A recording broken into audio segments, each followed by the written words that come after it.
Hi, this is Phil, and I'm here to tell you all about the Capes and Lunatics Patreon. Don't miss out on our comic book creator interviews, including our monthly Chichester chats with comic book legend DG Chichester, superhero movie brackets in our search for the worst comic book movie of all time, and many, many more specials, all completely uncensored. Access starts for $3 a month, full video when you pledge $5 a month. Check out the link in our show notes or go to patreon.com/CapesandLunatics. Hope to see you there.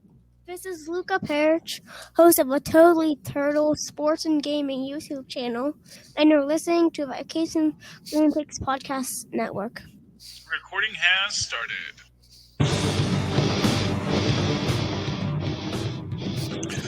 In a world of capes and lunatics, of gods and monsters, there are threats.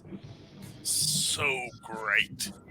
No single hero can confront it alone. In those moments shall rise a team of Avengers. And this is Avengers Declassified. Who are you? Good evening, listeners. I am your host, Charlie, the Professor Esser. And with me, as always, is the blue-eyed bomber from the Burg of Pits. Phil, Podcast Perich. Welcome, podcast. Oh, my goodness. So tonight's episode, what is it? Dark Reign, Black Panther, 1 through 6 from 2009. Yes. And, man, this is a good set of books. Mm-hmm. Especially coming into what we have not seen yet. Wakanda Forever, yes. Wakanda Forever. Because this is the story of Shuri becoming chosen as the Black Panther. But obviously, as much as this is likely an echo of what we will see in that film, which we have not seen yet, this likely cannot be what the film is because, of course, this book contains one person who we are fairly certain is not in Wakanda Forever. Well, actually, there's going to be a weird certain are not in Wakanda Forever, but one specifically. Oh, yeah. Yeah, I mean, I think that maybe like the basic principle where it's just going to be like, oh, you know, in the movie, Namor is going to think probably, you know, I'm sure that T'Challa, the world finds out T'Challa is dead, and Namor is going to think, oh, hey, they're defenseless. They have no king. Well, I mean, I don't know if that's going to be the case because I do think that he is coming to Wakanda to seek parley. But, you know, well, so because, I mean, obviously we only know so much about, and so we'll just get a little off track here because we haven't seen it yet. But I think that his coming to Wakanda has something to do with the idea that, you know, the rest of the world is awakening to the threats of superhuman nations. You know, arguably this new arms race, that there are Atlanteans with, you know, old mutants and Wakanda with super tech, and suddenly the rest of the world is feeling a little behind the eight ball suddenly. Like suddenly nuclear bombs aren't as impressive as they used to be, which has got to be a little disheartening because we were really impressed by those. Now you got flying mutants with wings on their feet. Man, that don't seem fair. But yeah, but I there's a part of me that feels that he is coming to Wakanda to seek, if not an ally, at least an associate in the situation as it presents itself. But you know, because he's asking, is Wakanda an ally or an enemy? And of course, the Queen is like, you know, not having that because she's feeling all these other people trying to come at Wakanda now, thinking that they're weak. And, but I do think that this is. I do feel that there are other people manipulating the situation behind the scenes, and that's what leads to the Wakandan, Atlantean, or sorry, Wakandan. What is it? It's Takul. What they're calling Atlantis in this. Oh, I don't remember what it's they Takul changed it Khan, to. because that's what they call him, the winged serpent. It's Talokan, I think. Hmm. That Talokan versus Wakanda to sort of push that fight, which I think is, again, like I said, the idea of the powers that be trying to manipulate things. And to lead into this story we're going to talk about, this multi-level manipulation is something of what we're talking about here, because we see when we open it, it is basically the idea that Wakanda, or sorry, the Black Panther is severely injured after his meeting. That the Quinjet crashes, he's all burnt up, everybody's dead. It's a bad day, and that is obviously not good. But because of what has happened now, this instigates the rest of the story. We do get in the ensuing issues sort of a flashback, because it is told in, and I think it is told very nicely, between flashbacks and the current story, what has happened, because we get it and in this direct line of what has happened. T'Challa is near death. They have to choose a new Black Panther.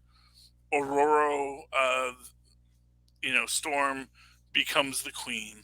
And actually, I also like the fact that it opens up with her doing the whole queenly visit the local village, Mm-hmm. do the wave, but also make sure that funds are going to the rural settlements to make sure that we're sharing the wealth of Wakanda with all of its people, not just those within the city. Very important that you have that interconnectivity in your society, because otherwise you wind up with people that are out in the sticks who both feel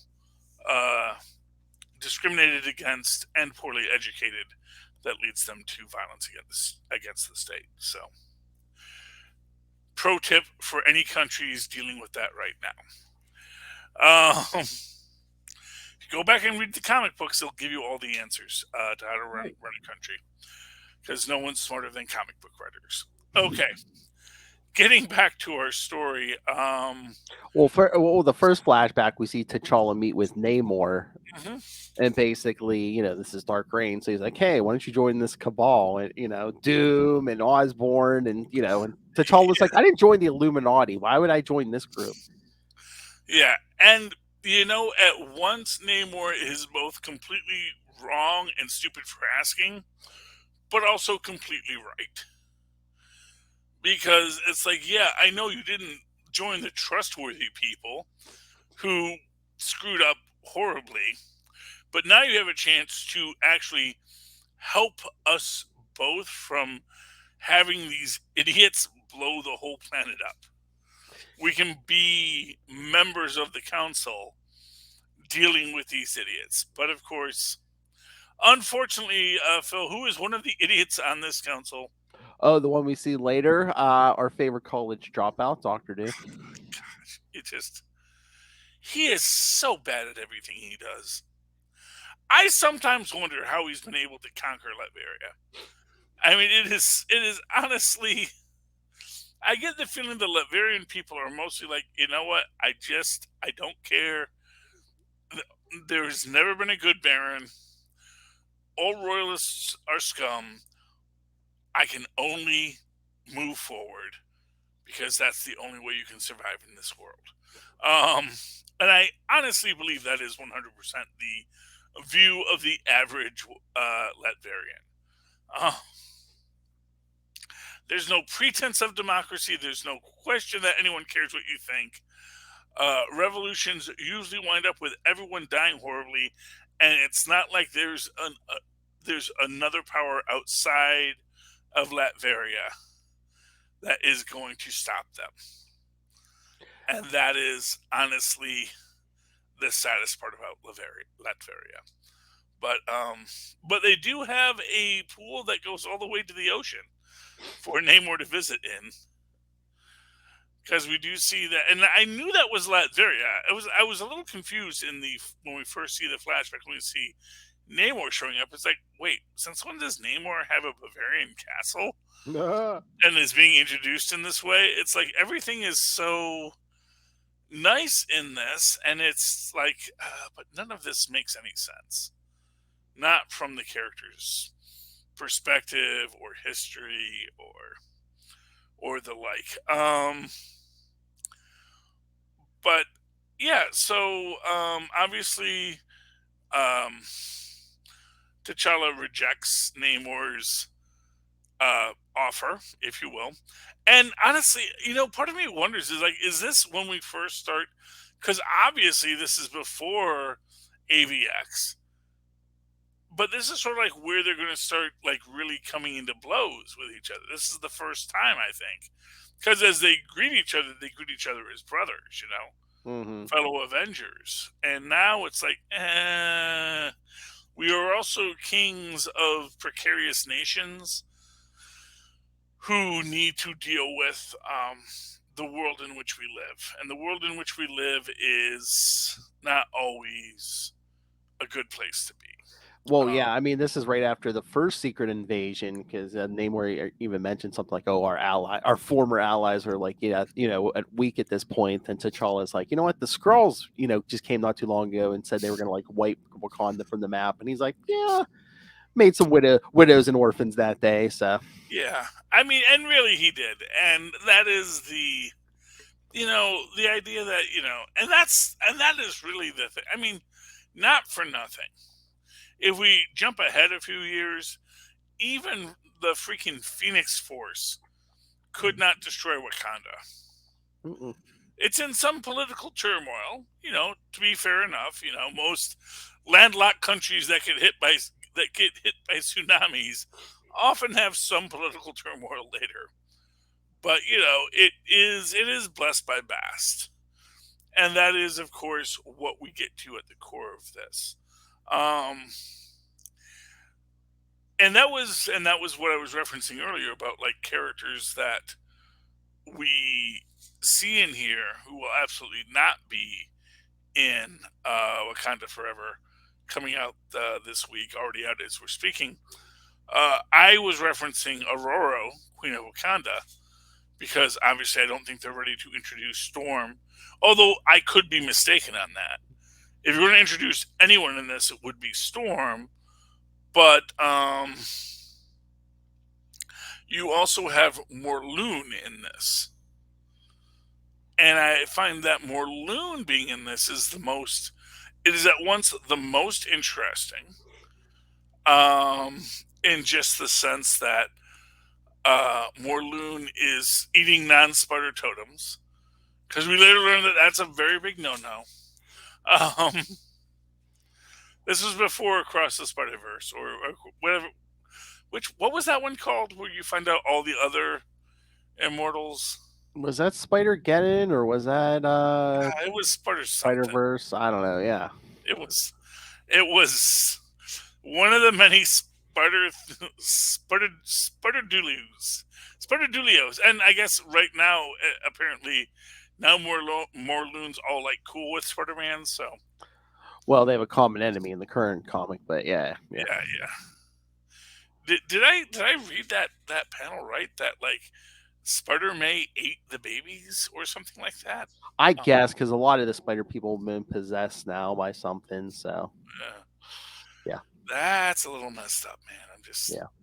Because I remember that was so sweet. It's like, oh, Spider-May will take all of the Morlun babies and raise them in a little funny sitcom of, Totemeter babies. No, that is apparently not the ending they have written for this now. Moving right along. Yeah, Morlun's here. don't like them doing M'Baku so dirty. I know M'Baku at this point in history is not the M'Baku we've come to know and love from the MCU, but it's like, oh, you know, and this opens up that question: like, is that his status in comics now? Is he just been eaten by Morlun? Ah. I don't think I've seen him since. So now I'm like, oh wow, was that just the end of that character? I'm trying to remember if he's alive. He might be in space because there is that like colony of like Wakandans who went into space many a year ago, and T'Challa discovered them not too long ago. I don't know. Yeah, I don't know. But it's disappointing to me. But I hope they find a way to bring back M'Baku in the books, because that's one of the things I'm most excited for about Wakanda Forever, is how they have given M'Baku this great character arc and made him be not just the gorilla man or the man ape villain, but now actually a real character and a real king among his people, which they even reference in this, which is that he is reaching out to the tribes of Wakanda to let them know about Morlun's coming. We do see that Morlun was resurrected by the people with the alligator totem, and that was clearly a bad choice on their part, because they all got eaten first. Why? I mean, like, why do you resurrect the great monster that eats totems when you yourself are a totem? I don't know. Yeah. There's always those fools who think they're going to be richly rewarded for unleashing the killer. The killer's going to reward them for setting it free. Yeah, I don't think that makes a lot of sense. Honestly, the whole thing about genies giving you 3 wishes, those are either monkey's paw wishes, where it's always going to kick you in the butt, or it's like, oh no, this is just a super nice genie. It's like, the idea that you have any power over the monster you unleashed, that's kind of a silly notion, Mm-hmm. The problem with living weapons is, Phil, they get up and they decide who they're going to shoot. Exactly. That's the problem. Anyway, so Morlun is coming to Wakanda, is gonna kill everyone. Meanwhile, good old Shuri's been going through all of her trials of the Black Panther, and she's like, "Yeah, I can do all this. I've been walking on hot coals since I was a teenager, and climbing rocks. What is that?" It's like, oh, okay, I gotta respect that. Okay, I gotta show I'm strong. And then she's got to get the heart-shaped herb from the sleeping panther pit. Which arguably, man, I think that's a better place to grow your heart-shaped herbs, quite frankly. I don't think Killmonger would have been quite so active in destroying them if there were a bunch of Black Panthers sleeping all around the herb. So just going to throw that out there. Maybe that's a better system for you. And you would think they would grow better out in like the fresh air and sunshine, don't you, rather than like in a cave? I mean, unless they're like... I don't know that. I don't really know the life cycle of heart-shaped herbs.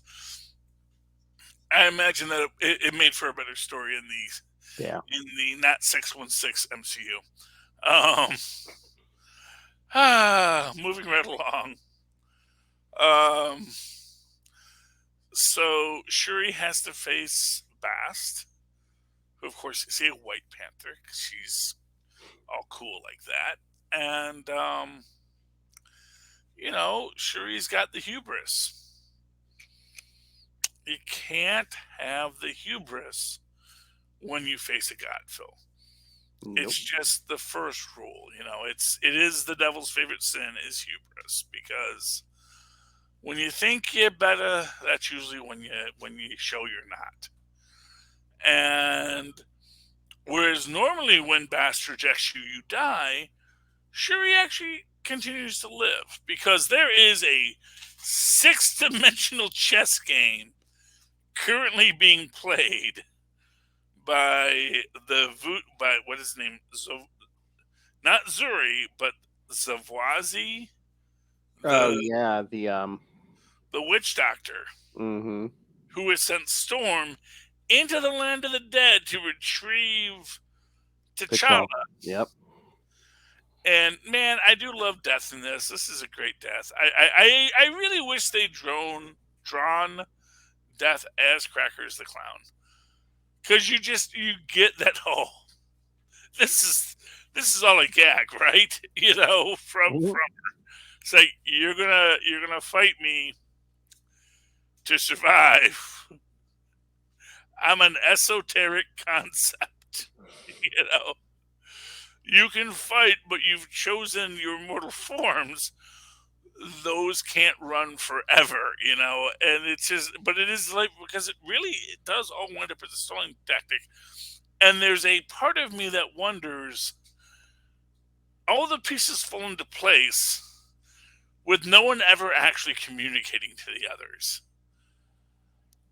And I find that very fascinating. And just the idea that they do the magical, because of course Morlun comes in when Shuri runs from him. So they do the fight, they do the thing. She runs, a couple of guys, City Boy and Country Boy both die, which is sad because it's like, oh man, they had like a moment of like character and connection, and nope, now they're dead. But you see Zawari bite the head off a chicken and breathe fire at Morlun, which sends him to the underworld. And then all of a sudden, this is like, oh, a charcuterie plate. I did not know you were going to send out a charcuterie plate.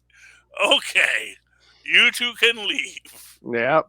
No one has I got charcuterie. I got 10,000 souls yearning to breathe free, and that looks tasty. Because of course, and again, like Morlun's like, oh, you can't hurt me. I am Morlun. It's like, dude, you're a Spider-Man villain. Mm-hmm. Okay, can we just look? Okay, I am the living embodiment of death. Unless you are the Beyonder, I don't think you're up for this match. I don't think fighting Spider-Man is going to be the resume line you think it is in this particular battle. Now, of course, Morlun comes back, because it's a revolving door, but still, it's like, oh, Morlun, you're gonna fight death? Really? Really? You saw that as a good option?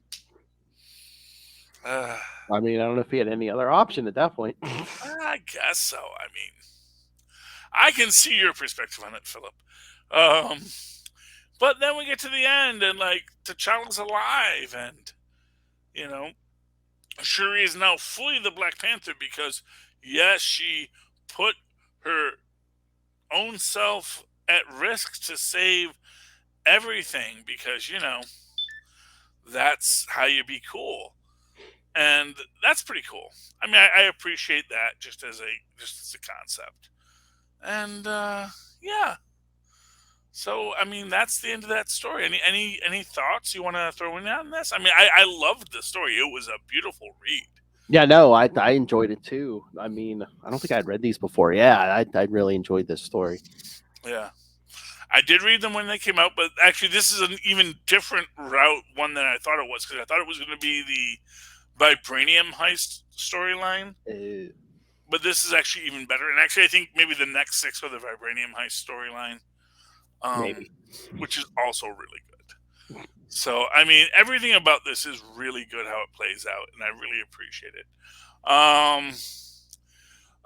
Philip, did you read this week's Black Panther? Yes, I did. I figured we should talk about that, definitely. Of course, yeah. This, I liked this issue. It's a very enjoyable one. But Phil, why don't you tell us a little bit about it? Yeah, it's a one shot. Black Panther Unconquered. It's a one shot. I believe so. I mean, because they kind of seem to set up like at least 6 more issues. I know, that's what I was thinking, but it doesn't say anything about like the next issue. They go to the last page. All it talks about is the next issue of the regular Black Panther series and the Wakanda anthology series that's going on right now. So, I mean, unless they're going to do something else at another point in time, or unless they're setting something up for the regular book. I don't know. You know what? Because you know who we see at the end of this book? Reed Richardson's Doctor Strange. Oh yeah. And then like, well, I'll look into this and I'll look into that. So maybe we're gonna get those other. And I hate when they do that. Mm-hmm. It's like, can you just give us a clear line? This is the next book to buy. Tell them to pull this book for you. It's like, don't make us guess. I wonder if it's gonna be one of those things where it's just like, oh yeah, the next part will be coming in 2023. Yeah, that's not that far away. No. But as it stands, it's I like the story. I like the idea of Archon and his. Oh man, I feel very oppressed. In making them Germanic. Because we're not all Germans are racist monsters like that, obsessed with mysticism. I mean, many of us are, but oh goodness, yeah. No, it's honestly, it's bad, and they deserve to be bad. They're Nazis, and we are. It's okay to hate Nazis. Yeah, I mean, it's basically like, what is there, like 7 mystical weapons, and T'Challa fights the guy who finds one of them. So yeah, kids, we still got 6 mystical things we can. I know, and these are brand new mystical weapons. Although these are, what's interesting is these are mystical weapons that can kill gods, but that are apparently fairly breakable.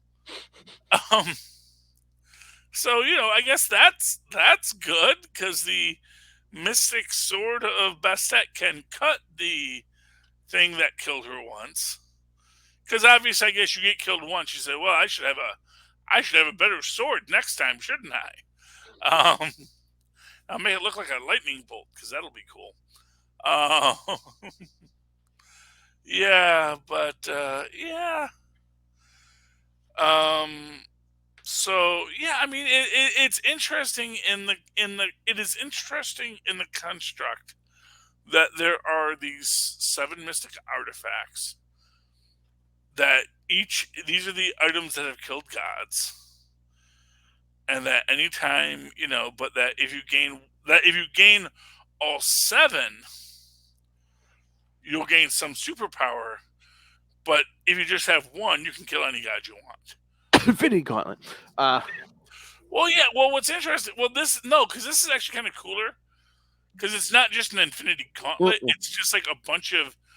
It's like any one of these will do the trick. Yeah. But if you could get a bunch of them, that's even better.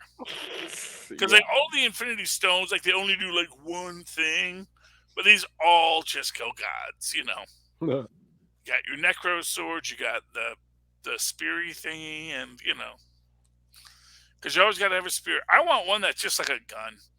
I'm really looking forward to the one this is just the gun that shoots. This is how we took out the Aztec deities. Just gunpowder and steel. It's not pretty, but it works. Yeah, I know that was awful what I just said, but that's okay. I'm trying to look at these things in the horribleness of human history. Yes. Because human history is historically awful. That much I think we can agree on. But they do defeat the guy, and he goes to jail. And I think a point in this that we're supposed to take in this is that T'Challa resists the urge to just, slit him up the middle. And you definitely get the impression here that Bast wanted him to slit him up the middle. Mm-hmm. Stop this right now. And then T'Challa says no. And for two very good reasons. One, because we have to administer justice. But two, if we kill him, he can't tell us nothing. Yeah. You know? We can actually make this guy tell us everything he knows, because we're probably going to break him fairly easily. At least that's his theory. But it is an interesting book, to say the least. Do you have any thoughts on that, Phil? No, like I said, I would assume. Well, again, kids, if you want, it's a nice self-contained story, but I could see this popping up because we have 6 more mystic weapons. So I'm sure. I would assume somewhere in 2023 they're going to be like, "Hey, remember Black Panther Unconquered? Well, here's where the next part. Whether the Black Panther has anything to do with it or not, it's going to be like, here's the next part." Yeah.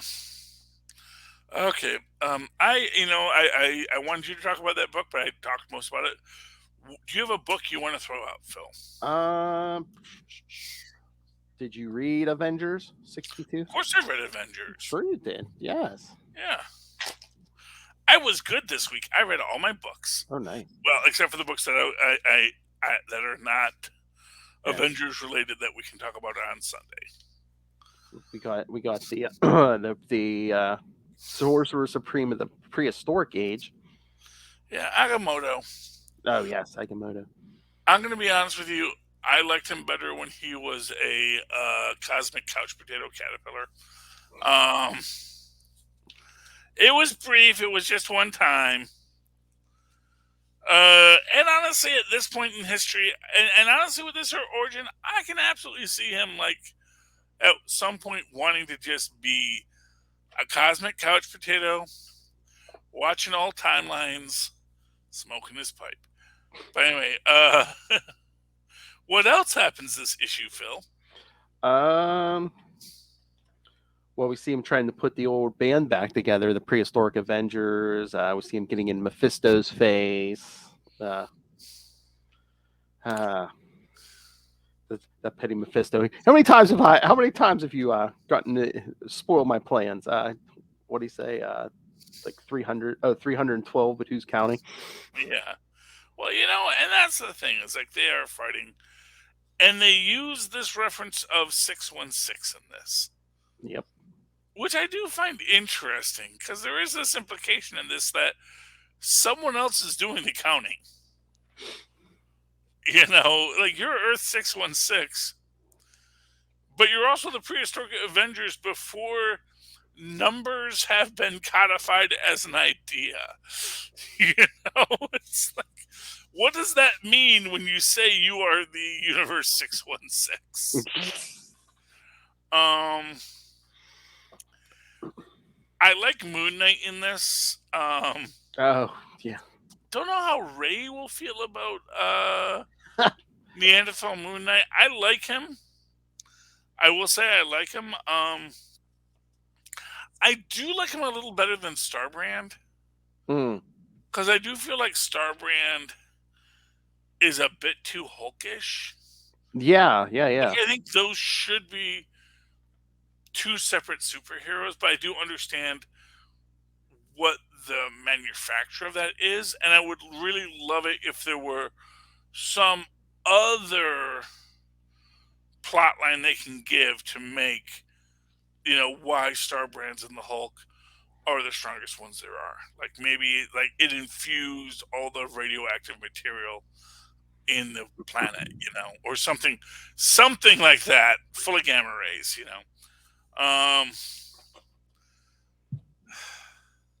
Odin comes off very poorly in this, as usual. And man, if he flirts with Echo, I'm not going to be cool with it. I don't know. He might be all off of Phoenix's because he's like, "I'll come back." He's like, "Get away from that." Shout in his thunder, but he's like, "But keep her away from me." I guess. Yeah. But that is the big moment. That here's where the million BC Avengers meet the modern Avengers. So that's cool. Yeah, because we're starting we're going to get to the end of Jason Aaron's run. Yeah, I think Avengers and Avengers Forever are going to cross over, and Gonna get I gotta see that army of Caps, man, with Gorilla Cap. Yep. I'm excited for that myself. Heck yeah. Speaking of Captain America's, Phil. Oh yes. Sentinel of Liberty #6 was that. Yep. Man, the old trope, Bucky. The villains want me for part of their team, but I can take them down from the inside. I mean, he's not wrong. If you can pull it off, I mean, that's always, that is where it gets complex. Because as you work through it, man, it is just this idea that clearly the revolution was not seen, as equal to the others, especially when they talk about that Prussian.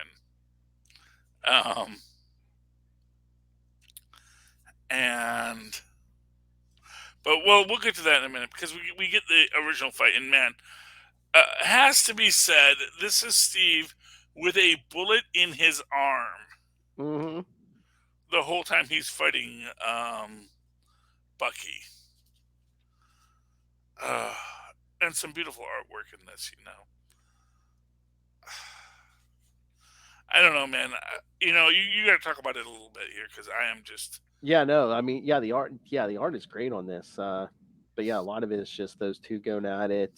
He shoots Steve in the shoulder, and Steve's like, no, I'm not buying this. You still knew enough to shoot me in the shoulder, and he's like, don't even think, even with a bad shoulder, that I can't drag you home and stuff. So yeah, it's them fighting. Steve just wants to drag Bucky home, but. Yeah. What about that scene at the end? Kind of like the reverse of when Bucky fell off that bomb during World War II, and that he's holding on to Steve with his cyborg arm, and he just detaches it and lets Steve fall. Yeah, Steve survives though, and then apparently he's got a backup arm. Always good to keep a backup, I suppose. And then he goes and takes his seat at the council as the new revolution. Yeah, you got a new suit. You got a cape. Oh yeah. Oh, by the way, did you see the secret code? I did. I saw the. I saw that. Yeah.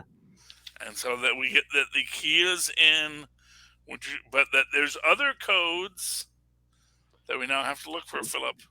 It's 13 coded messages have been released prior to this issue. Yes. Yes. Although next issue is Captain America Winter Soldier Special 1 out next week. Ooh. It's a good thing I read the email from my comic book guy, because otherwise I would not have known it was coming out. And I said, hold this one, and there was one other I told him to hold for me. But yeah, it's just like sometimes, it's like Marvel doesn't even want you to buy the books. It's like, oh no, here's another book. Here's another book. Hey! Quit juggling, man. Not all of us have enough time to go through and leisurely peruse the books that came out. Exactly. Some of us we gotta know. We need advance warning. Okay, everyone. So here's all the books that are coming out. These are the ones that are connecting to new things. These are where we're trying something new and exciting. Maybe we want to read those. And this is where we're just continuing on the thing. If you like these books, probably already have them pulled. Don't make us work so hard for it, Marvel. Okay, you want to talk damage control? Oh, yeah. I mean, it's not really Avengers. I mean, my other two are Damage Control or Fantastic Four. I was going to say, we could do both of them if you want. Okay, well, Damage Control. I loved the Arm & Hammer episode of the original Damage Control. And he is so bad at being a supervillain. Our good friend, Eugene Strausser. Oh, Eugene. You can just talk him into being a supervillain very easily. That's the thing. It's like, I get the feeling it's not even so much that he wants to be a supervillain. He's a very sad man who just wants to matter and just completely overlooks all reality Although I gotta give him credit, man. Everyone, like, all the other supervillains are like, oh yeah, hey, Strausser, how you been? But, like, going to visit the Wrecking Crew in prison, not the flex you think it is. I mean, really. And then they go to the Rhino versus Juggernaut fight. I mean, granted, Rhino has fought the Hulk a few times, but I don't even. I've never thought of the Rhino as a Juggernaut level villain. And we see that the Hood kicks them out, and then we get a nice little montage of MODOK and the leader and Red Skull and Wilson Fisk, a legitimate businessman. Why would you ask me about super villainry? No. You foolish people. I like the Madam Mask thing. It's like, yeah, it makes dating hard, but you know what? Hey, isn't dating hard for anyone? Have a green goblin, not a golden goblin in this. So I always like, is that my glider? Yeah. Well, hey, it just takes that one incident, that one mention. And then Eugene turns himself into a giant slug. And who's there but the slug to say, hey, that name's taken? No. Not anymore. Anyway, we're going to move good old Gus. We have to find out what Gus's whole thing is, why we have to find a job for him. But we have the perfect place for him in Damage Control next issue. Apparently dealing with Sentinels. So maybe he's with the AI division. Oy vey, Philip. Yeah, must be a lot of robots. Yeah, because they had a whole list. Machine Man, Jocasta, Sentry, 459, Test 1, and Sentinels galore. So, well, there we go. Fantastic Four #1, the new round. Yeah, what did you think of this? Because, this was a big Ben Grimm story. I mean, it's a Groundhog Day story. It's fun, It's sweet. We had to teach someone how to grow beyond their own, foolish limitations, live a full life, and die sadly. I don't know if it's the first couple, but I did see an interview with the writer who was basically saying, yeah, I think at least the first couple are going to be very Twilight Zone-ish like this one. Yeah, and then we get that apparently Reed put half of, not even really half, maybe couple blocks. A couple blocks in the negative zone. There's a crater, we know that, and we still have no explanation about Peter Parker's crater, and we now Reed Richards has one. So everybody's got a crater this week. I don't know. I'm not a fan of that storytelling plot device. Yeah, I will be honest with you. Uh-oh, they did something bad. Yeah, it's oh, look at this thing that we're gonna make unless they do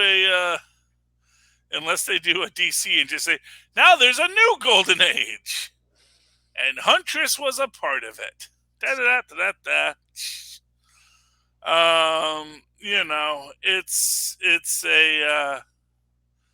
It's an interesting concept. I'm hoping that the two creators relate, because that would be the most smart thing. But what was Peter's crater in the middle of Manhattan, or was no, it was in Pennsylvania somewhere. Yeah, no, that's what I'm saying. So they still haven't 13 issues in. They haven't explained what did Peter do. That's been the big mystery hanging. What did Peter do? What did Peter do? What did Reed do? Yeah. But the thing is, Phil, Peter Parker did something that caused a massive crater. Oh, Reed Richards did something that caused a massive crater. I can't imagine these two facts are in any way related. I wonder what's going to happen in Iron Man next week. What a massive crater! I wish they were related, but yeah, I don't know. Different writers. They got fell up. Have you just started reading the comic book art form? Yes, they are definitely all related. They are definitely all going to be related. And, because not for nothing, remember, the comic books aren't the movies. They don't have to get Avi Arad's approval. Although they didn't actually get Avi Arad's approval to do the new Spider-Man 4, because, as it turns out, he's mad that Sony signed another deal with Marvel to do but he'll get his money. He's happy.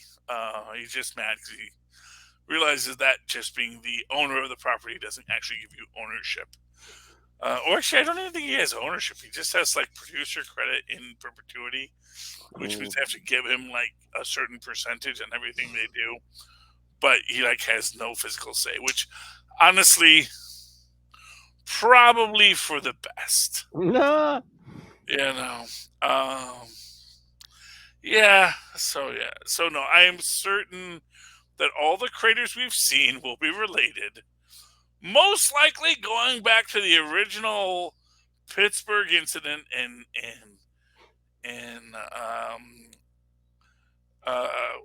was it the New Universe? Since we've getting so much with Star Brand of late, that this is about how the Star Brand intersects in these spots and what happens when everything goes into a white event. And now they're all between the pages. I don't know, Phil. Any final thoughts on the comics and Avengers stories we've heard this week? No, can't wait to read more, and I can't wait to see Black Panther: Wakanda Forever. I'm going to see it tomorrow. So yes, me as well. And then again on Sunday with the kid and granddad. nice. So it'll be like, well, I always try to do at least twice. Once just for me, once with family. I think it's another long one. Did I see 2 hours 41 minutes or something like that? I don't know. I'll try not to drink too much beforehand. Can't make any promises. But yeah, Philip, if people would like to talk to us about Wakanda Forever, have their voices heard, have their emails read, how can they find us? I can always email us, CapesandLunatics@gmail.com, or call the voicemail 614-382-2737. That's 614-38-CAPES. And you can always reach out on all the social medias, Avengers Declassifieds on Facebook and Twitter. All of our shows are. Heck, you can comment on our YouTube channels, our videos on our YouTube channel. Subscribe there. And help support us on the Patreon, merchandise, and we just have a Cash App link if you just want to send money. Make it rain. And of course, you can always write to me in the old-fashioned email way where mother. Oh wait. Oh, also buy stuff.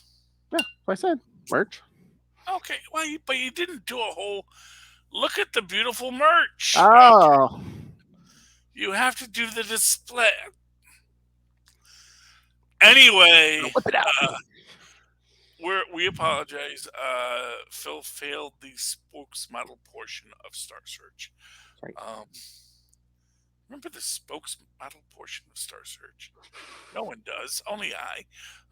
But that was where you would be a person who would gesture and introduce things, much like I do today, but in a beautiful red sequin dress, which sadly I do not have.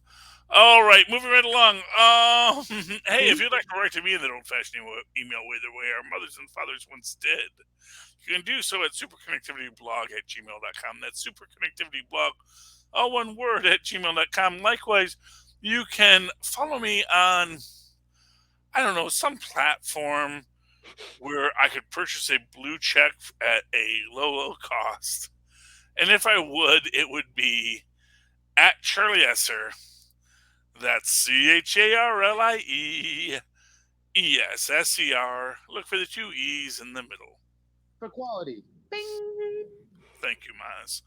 All right, ladies and gentlemen, dear friends and listeners, you have come to the end of another episode of Avengers Declassified. Retain your knowledge, because this podcast will self-destruct eventually.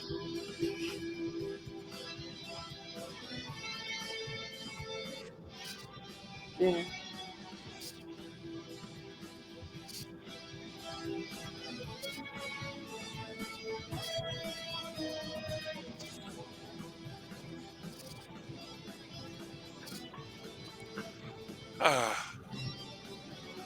I am looking forward to Wakanda Forever. Though. So am I.